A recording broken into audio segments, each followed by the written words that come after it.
मित्रों, आपका स्वागत है हमारे चैनल भज राधे पर। ब्रह्मा के पांचवें सिर की कहानी लेकर हम आपके समक्ष प्रस्तुत हुए हैं।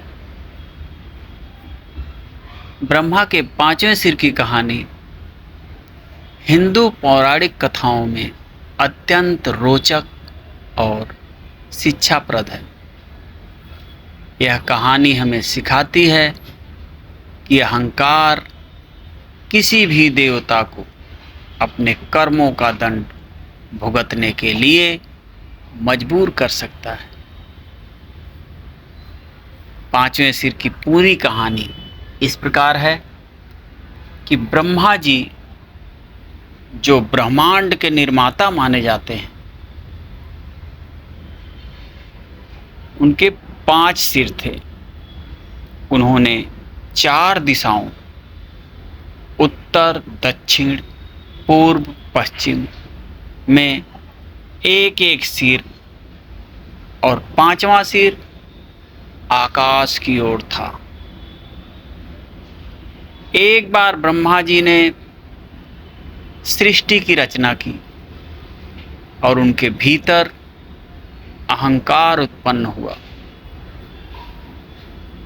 कि वे सबसे बड़े और सर्वश्रेष्ठ हैं।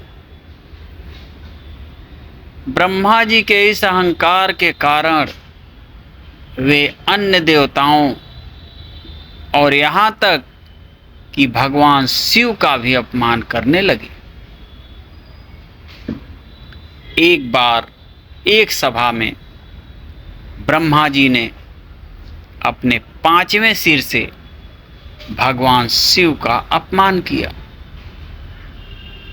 ब्रह्मा जी के इस अहंकारी व्यवहार को देखकर भगवान शिव ने निर्णय लिया कि उन्हें ब्रह्मा जी को उनकी गलती का एहसास कराना होगा। तो मित्रों, भगवान शिव ने तुरंत अपने त्रिशूल से ब्रह्मा जी के 5वें सिर को काट दिया। यह घटना सभी देवताओं और ब्रह्मा जी के लिए एक बड़ा सबक थी। शिव जी ने यह दिखाया कि कोई भी व्यक्ति, चाहे वह कितना ही बड़ा क्यों ना हो, अहंकार और अनुचित आचरण से ऊपर नहीं है। यह कहानी यह भी बताती है कि भगवान शिव ने ब्रह्मा जी के कटे हुए सिर को अपने कपाल खोपड़ी में धारण कर लिया और इस घटना के बाद से शिव को कपाली भी कहा जाने लगा। ब्रह्मा जी को उनकी गलती का एहसास हुआ और उन्होंने भगवान शिव से क्षमा मांगी। इस कहानी का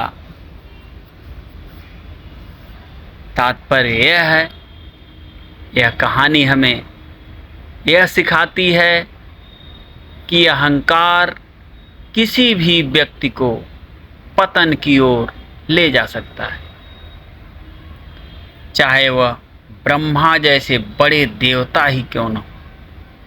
अहंकार और अनुचित आचरण का परिणाम अवश्य ही भुगतना पड़ता है।